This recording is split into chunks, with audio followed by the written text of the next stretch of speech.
Evelyn Ashford was not born into royalty, but in the opulent halls of Newport society, she may as well have been crowned queen.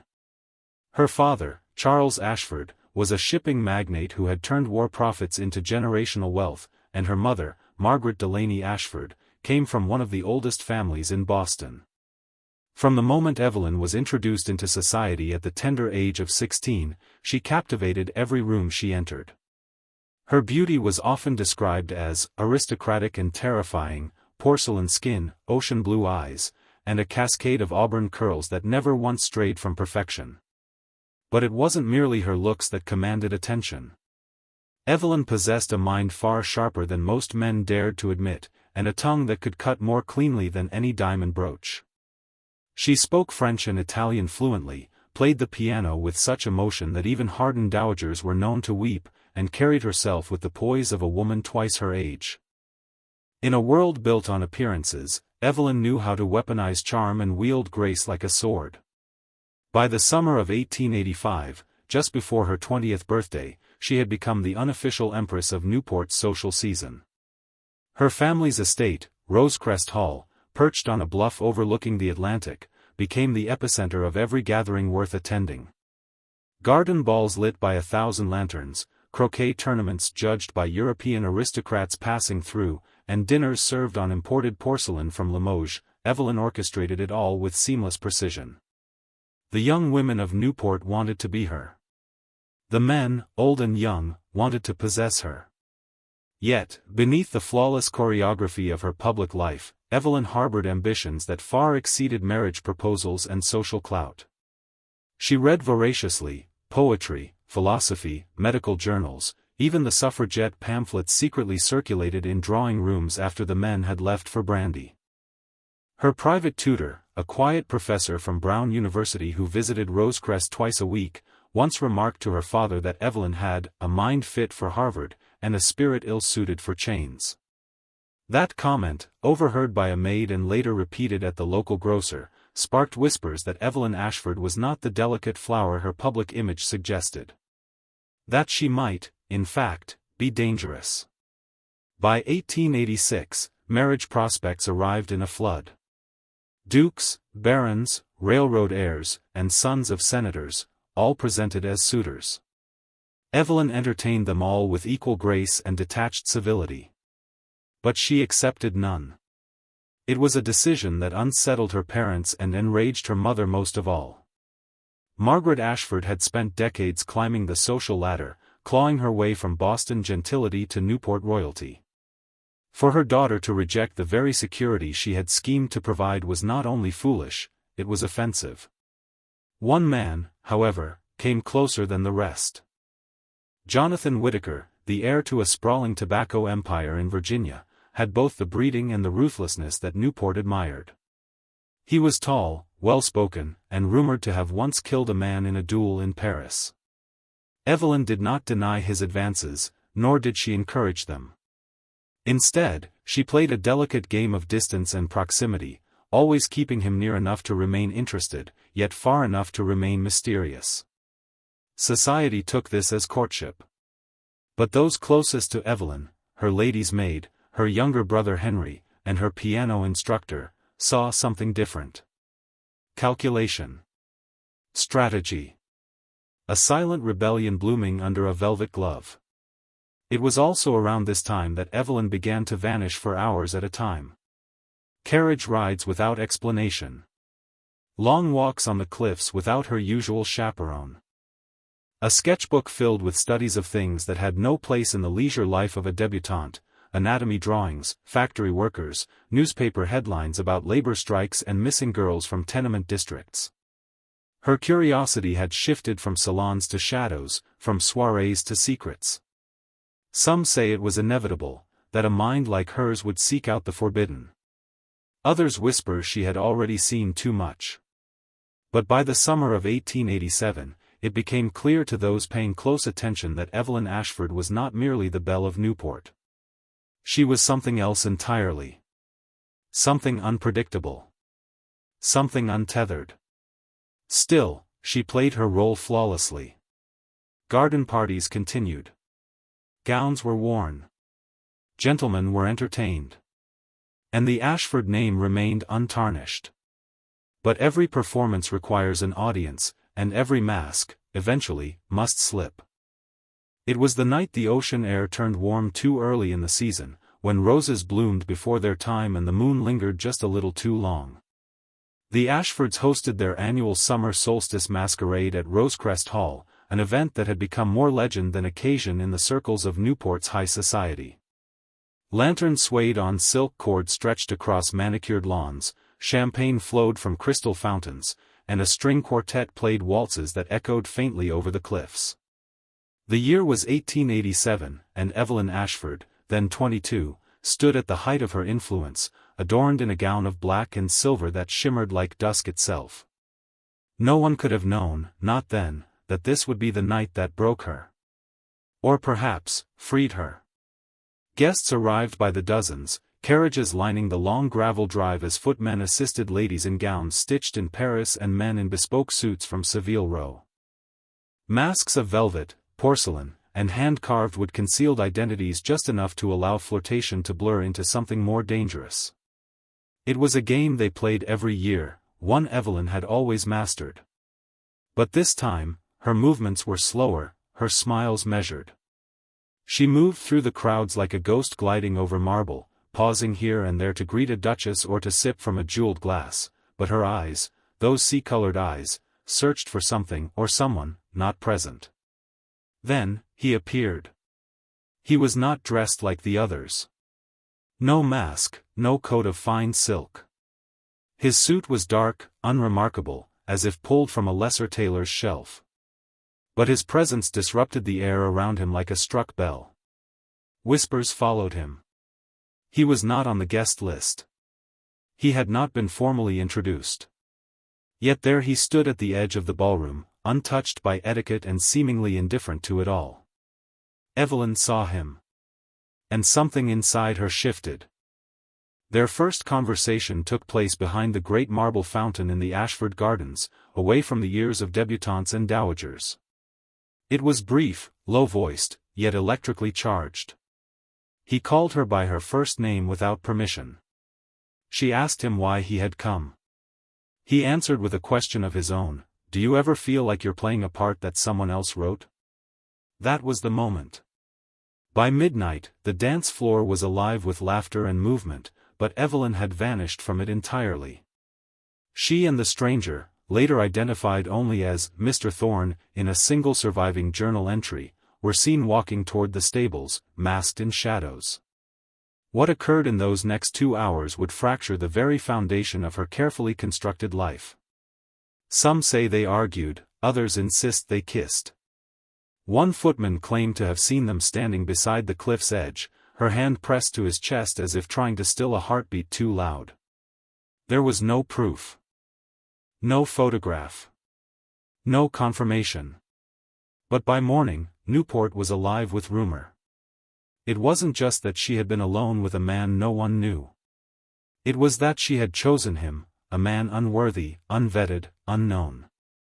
Margaret Ashford, furious beyond measure, called an emergency meeting of the family's closest allies. Evelyn was confined to her room for 3 days under the guise of illness. But the damage had already begun. Servants whispered of torn lace and bruises hidden by powder. A maid was dismissed without explanation after admitting she'd seen Evelyn burning a letter in the fireplace. The pianist who once taught her etudes was abruptly replaced by a young girl who barely spoke English. And Jonathan Whittaker, her almost fiancé, left Newport that very week without so much as a farewell. What no one spoke of, but everyone knew, was that Evelyn had chosen passion over propriety, curiosity over comfort. She had opened the gates and allowed the storm inside. And though the Ashfords tried to seal the breach with silence, Newport society thrives on what is unsaid.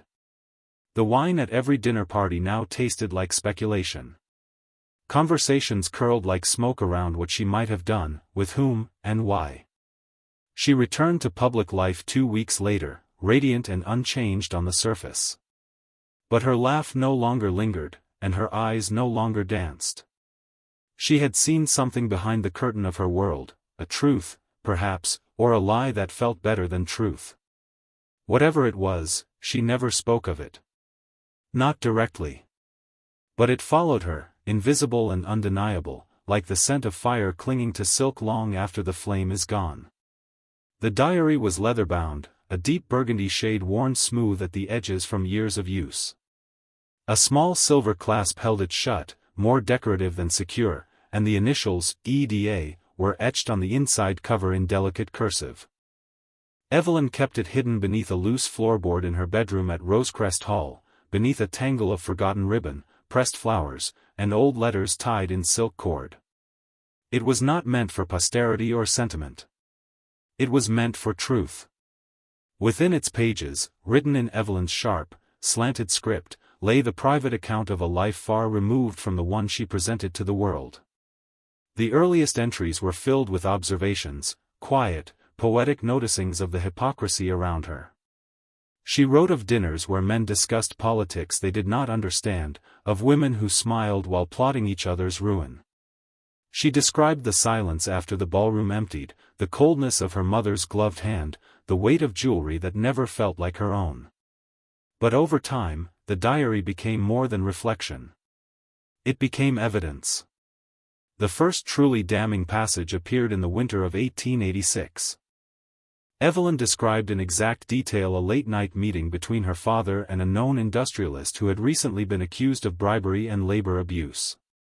She wrote down amounts, figures exchanged in whispers over brandy in the study. She recorded names. She transcribed partial conversations. She included a sketch of a crest she claimed was embroidered on the industrialist's inner coat lining. Whether she meant to document corruption or simply prove her own awareness of it, the motive was unclear. But the precision of her memory suggested intent. Later entries detailed encounters with women from the working class whom she'd met in secret. Housemaids, seamstresses, nurses from the nearby Catholic infirmary. Evelyn wrote of their lives, their bruises, their stolen wages, their pregnancies that were whispered away in back alleyways and hidden rooms. She was not merely sympathetic. She was enraged. Her writing shifted in tone, it sharpened, darkened. She stopped quoting poetry and began quoting court transcripts. She began to draw maps. Among the most cryptic entries were a series of pages dated June 1887, only weeks before the summer masquerade. These entries mentioned Mr. Thorne by name, not his first, not his background, just a surname repeated like a question and a warning. She wrote of meeting him in the servants' wing during a storm, of conversations about ships disappearing off the coast, and a ledger she had found tucked inside one of her father's locked drawers. That ledger, she claimed, held proof of offshore investments tied to properties where women were rumored to vanish. She described feeling nauseous with knowing. Then came the entry with the ink smeared. It was shorter than the others, almost frantic in its delivery. She had found something in her father's safe, a letter, unsigned, detailing a transaction involving a woman's name she recognized from the infirmary records. She didn't write what the letter said, only that it confirmed the worst. That night, she claimed to have burned the letter in the fireplace after memorizing every line. And then she made a chilling declaration: if I vanish, this is why. If I am found, trust the diary more than my mouth. Weeks passed. Her entries thinned. She wrote less often, and when she did, the pages were filled with codes and ciphers, as if she no longer trusted even the paper. She referred to rooms by their color rather than name. People were given symbols instead of initials. It was a protective mechanism, perhaps, or a sign that paranoia had begun to take hold. But then, abruptly, the writing stopped. No final entry. No farewell. Just an unfinished sentence halfway down a page in late July: he said tonight would be different, that the carriage, the diary was not discovered immediately. It was found 2 months after Evelyn's disappearance by her brother Henry, who had been searching for a brooch beneath the floorboard. What he read sent him into such a state of panic that he sealed the diary in a velvet pouch and rode to Boston under the cover of night. The pouch was later returned to Rosecrest, empty. Margaret Ashford denied the diary ever existed. The maids who spoke of it were fired. The floorboard was nailed shut. And yet, whispers remained. A governess claimed to have seen pages with names she recognized from newspapers. A butler once told his nephew that he held the diary in his hands for only seconds, but that it felt heavier than any book he had ever touched. No one could prove what had been in it. But they knew what it had meant. The summer house sat at the edge of the Ashford estate, half concealed by overgrown hedges and tangled wisteria, far enough from the main manor to be forgotten by most guests. It had once been built as a retreat, a place for quiet reading, for afternoon tea, for lovers of solitude. But in the weeks leading up to Evelyn's disappearance, it had taken on a different energy. Servants spoke in hushed tones about lights seen flickering there after midnight. A groundskeeper claimed he found muddy boot prints leading to the door, despite the path being dry and unused. And one maid, dismissed not long after, swore she heard a woman crying inside when the house was supposedly empty. Evelyn had taken to visiting the place more often that summer, usually alone. She brought books, sketchpads, sometimes a small parcel wrapped in brown paper. Once, she was seen carrying what appeared to be a folded garment under her arm. No one questioned her. She was, after all, the daughter of the house, eccentric at times, but brilliant. Untouchable. But behind the locked door of that summer house, Evelyn was hiding something. Or someone. It was Henry, her younger brother, who first noticed the key missing from the main hall. There had only ever been one key to the summer house, and it hung beside the pantry in a row of brass hooks. After a late-night card game, Henry had gone to retrieve it on a dare from a friend, only to find the hook empty. The next morning, the key was back, and Evelyn's slippers were wet with dew, though she claimed to have slept through the night. The following week, a gardener stumbled upon something strange. Just outside the summer house window, half buried in the earth, was a silver pin, Evelyn's, recognizable by the small ash tree engraved at its base. It had been snapped in half. Nearby, a single glove was found, its silk stained dark, and not with mud. The gardener showed the items to the head housekeeper, who promptly instructed him to burn them and tell no one. He didn't. Instead, he wrapped the glove in a cloth and took it home. Years later, long after the Ashfords had sold the estate, the glove resurfaced in an auction of forgotten estate artifacts. A curator who examined it found the stain to be human blood. Male, likely. Dried, but unmistakable. Inside the summer house, the signs were subtler. A teacup left with a lipstick mark and fingerprints that didn't match Evelyn's. A page torn from a novel, stuffed between floorboards, with notes scrawled in the margins in two different hands. And in the drawer of the writing desk, a crumpled invitation to a masquerade that had taken place 3 weeks earlier, an invitation addressed not to Evelyn, but to Mr. T. The interior of the house remained pristine on the surface, as if untouched. But there was a scratch near the hearth, as though furniture had been dragged hastily. One window had been broken and repaired inexpertly from the inside. The faint smell of burnt paper lingered, embedded in the wood. When Evelyn vanished, it was the summer house that Henry ran to first. He broke the door open with a crowbar after calling her name and hearing nothing in return. What he found inside was silence, stillness, and a chair tipped over on its side. A single drop of blood stained the floorboards near the fireplace, overlooked by the initial search but later confirmed by a local doctor called discreetly to the scene. There was no sign of Evelyn. The glove that had once been hidden now took on a greater weight. Rumors spread that the blood belonged to a man, perhaps the mysterious Mr. Thorne, and that something violent had occurred between the rose garden and the sea. Others believed Evelyn had planned the entire thing herself, faking a struggle, planting evidence, and escaping into the night with secrets too heavy for one life to contain. The Ashfords never spoke of the summer house again. The door was boarded up, the key melted down, the path allowed to vanish beneath moss and weeds. Guests were told it was undergoing renovation, but the house remained sealed, untouched, and avoided by staff. Years later, when the estate was sold to a banker from New York, his daughter wandered into the old summer house on a dare. She claimed to have heard music, faint and low, coming from inside before the door opened with a soft click, all on its own. She left immediately, too frightened to look around, but she remembered one detail clearly. The fireplace smelled like smoke, as if something had just been burned. The letter arrived in late September, 2 months after Evelyn's disappearance, addressed in a handwriting no one in the Ashford household recognized. The envelope was thick, heavy with damp, as though it had traveled across water. It bore no return address, only a wax seal in the shape of a serpent eating its own tail. Margaret Ashford opened it in the privacy of her study, after dismissing the butler with a glance that needed no words. What she read within caused the blood to drain from her face, and the letter was never spoken of again. But secrets, no matter how well hidden, have a scent. That same night, Evelyn's old nursemaid, now a housekeeper in the West Wing, saw Margaret place something into the fire. Not hurriedly. Ritualistically. Folded page by folded page. The scent of ink and old parchment lingered long after the flames died out.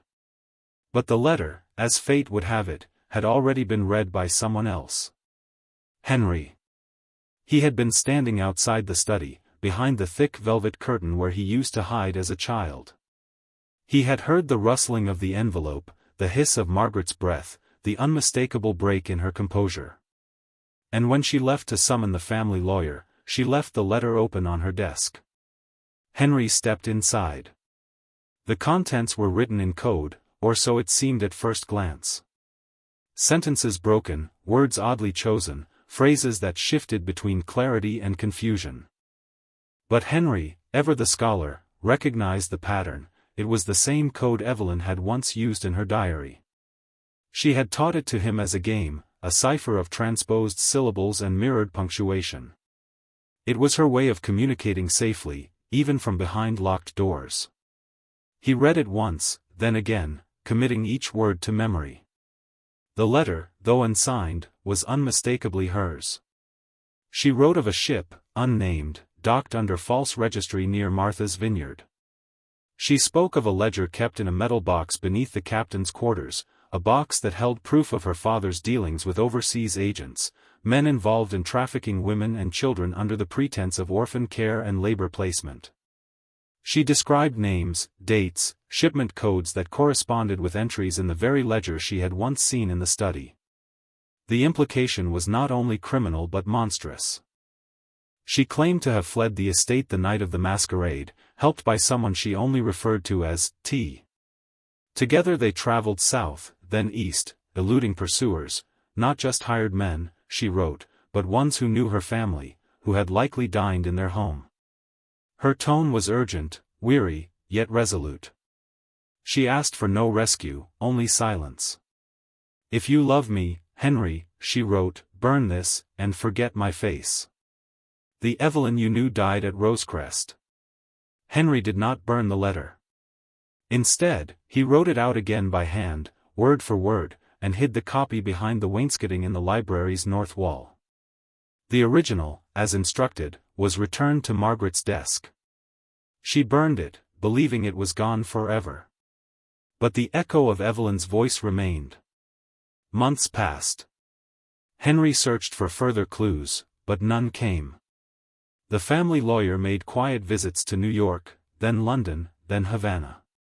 He returned pale and silent, clutching a black book with no title. That book, like the diary, vanished into one of the Ashford vaults. And then, curiously, small amounts of the Ashford fortune began to disappear. Not in vast withdrawals, but in careful, measured diversions, funds sent to charitable institutions in remote corners of the world, often under false names. A shelter in Buenos Aires. A hospital in Tangier. A school for girls in Athens. Places Evelyn had once mentioned in passing, during tea or in her letters. It was as if someone was continuing her work, or honoring it. Or perhaps Evelyn herself was moving beneath the surface, guiding those funds like a conductor unseen by the orchestra. Whispers began to circulate among servants that Henry had received other letters, always without stamps, always without names. He denied it. One evening, during a winter ball, a woman was seen standing at the edge of the woods near the estate. She wore a dark traveling cloak and carried no lantern, yet her posture was unmistakably poised. The stable boy who spotted her said she looked like Evelyn, older, thinner, but with the same quiet fire behind her eyes. When he called out to her, she turned and vanished into the trees. The next morning, Henry was gone. His room untouched. His bed made. A single page lay on his desk, a drawing of a serpent eating its own tail, and beneath it, 3 words in Evelyn's handwriting: "The ship sails." It began with a photograph. In 1907, nearly 2 decades after Evelyn Ashford's disappearance, a traveler named Dr. Rupert Whitmore was visiting a market in Tangier when he stumbled upon a vendor selling old books, postcards, and curiosities. Among the piles of weathered journals and trinkets was a faded photograph, sepia-toned, slightly water-damaged, but unmistakably of a woman. She stood beside a stone wall draped in vines, a small book clutched in her hand.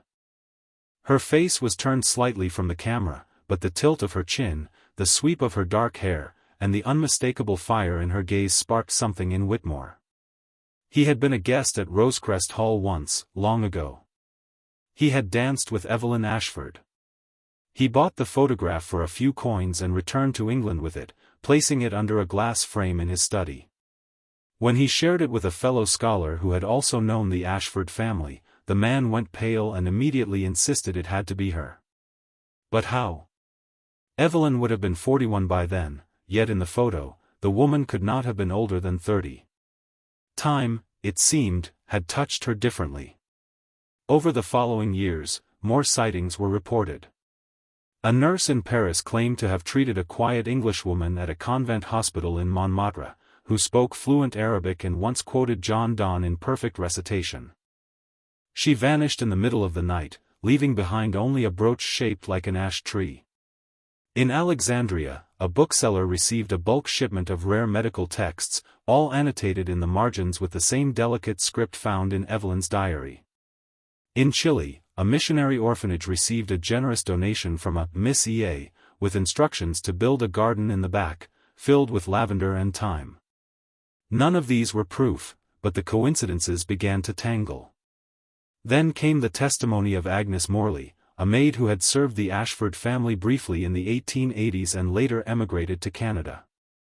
On her deathbed in 1921, Agnes confessed to a priest that she had once seen Evelyn boarding a carriage with 2 strange men, neither servants, neither from the town, on the night of the masquerade. She described Evelyn's dress, silver with black lace, and a tear just below the shoulder where something had snagged her. Agnes was the one who had mended it earlier that day. But what shocked the priest was not the memory itself, it was the fact that Agnes claimed she had received 3 letters from Evelyn over the years, sent under false names, written in disguised hand. She had kept them all. They were tucked beneath her mattress in a tin box wrapped in red cloth.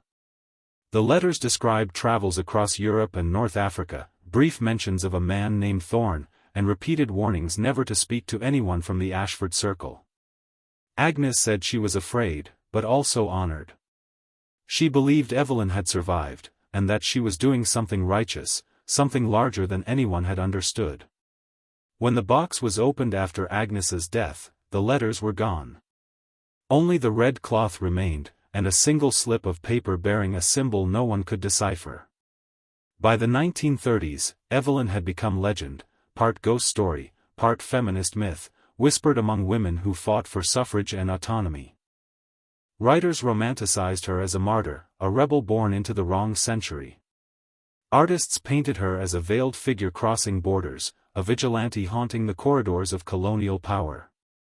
In university salons and political salons alike, she was spoken of in the same breath as Louisa May Alcott and Mary Wollstonecraft, though Evelyn had published nothing and left behind no manifesto. And yet, something about her story lingered in the archives. In a sealed government record uncovered during the 1950s by a curious historian, a coded cable dated 1893 was found, sent from an unnamed British agent in the Ottoman Empire to a handler in London. It referenced a woman matching Evelyn's description who had infiltrated a trafficking ring connected to several English noble families. The woman, referred to only as the Serpent, had disappeared again following a raid on a French-controlled port. The last line of the cable simply read, "The girl was Ashford's blood." To this day, no official record confirms Evelyn Ashford's fate. No grave has ever been found. No death certificate issued. And yet her face appears, time and again, in the margins of memory, in an oil painting tucked inside a Portuguese monastery, in the lyrics of a folk ballad sung by Bedouin women in Algeria, even in a stolen medical ledger recovered in Budapest that bore her initials etched in code. Theories abound. Some believe she died in Morocco in the early 1900s under an assumed name. Others believe she lived until the 1920s, orchestrating operations under layers of aliases.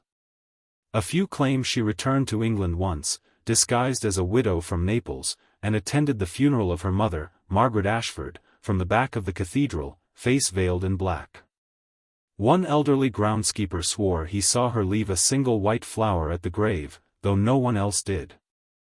And then there is the strangest account of all, a child's drawing discovered behind a bookshelf in the nursery of Rosecrest Hall when it was being renovated in 1973.